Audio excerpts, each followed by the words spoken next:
গল্পটা শোনার আগে অবশ্যই মুখে টাওয়াল ওড়না বা কিছু একটা দিয়ে মুখটা সাবধানে রাখবেন। মায়ের হাতে খেলানি খেলে আমি দায়ী না। বল্টু হ উচ্চারণ করতে পারে না, হকে গো বলে ফেলে।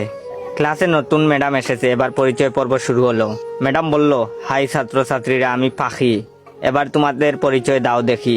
হাই আমি মন্টু, হাই আমি সেন্টু, এভাবে যে যার মতো পরিচয় দিল। এবার বল্টুর পালা। বল্টু বলল, গাই আমি বল্টু। ম্যাডাম বললেন, কি বললে হারামি? বল্টু বলল, গাই বললাম, আপনি আমাকে গাই বলেছেন, আমিও আপনাকে গাই বললাম।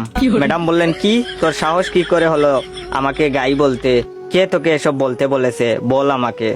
বল্টু বলল, প্রধান শিক্ষক, তিনি বলেছেন ম্যাডাম এসে সবাইকে গাই বলবে, তোমরাও ম্যাডামকে গাই বলবে। বল্টুর কথা শুনে ম্যাডাম কাঁদা শুরু করলো। এমন সময় পাশের ঘর থেকে হেড স্যার আসলো। হেড স্যার আবার ক বলতে পারে না, ক কে প বলে ফেলে। হেড স্যার এসে বললেন, কি ব্যাপার ম্যাডাম, এভাবে পাচ্ছেন যে? প্রথম দিনেই ম্যাডাম রে এভাবে পাদানো হলো কেন? হেড স্যারের কথা শুনে ম্যাডাম আরো জুড়ে জুড়ে কাঁদা শুরু করলো। হেড স্যার বললেন, প্লিজ ম্যাডাম, আপনি এত জুড়ে জুড়ে পাদবেন না, আজ আপনার প্রথম দিন, আপনি এত জুড়ে জুড়ে পাদলে মানুষ কি ভাববে?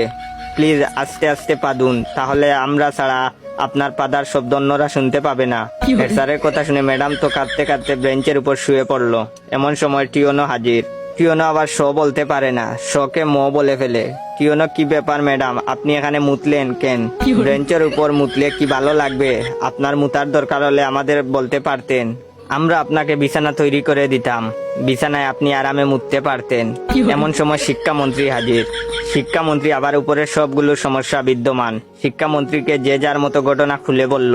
বল্টু বলল, আমি ম্যাডামকে গাই বলেছি। হেড স্যার বললেন, আমি ম্যাডাম রে আসতে পারতে বলেছি।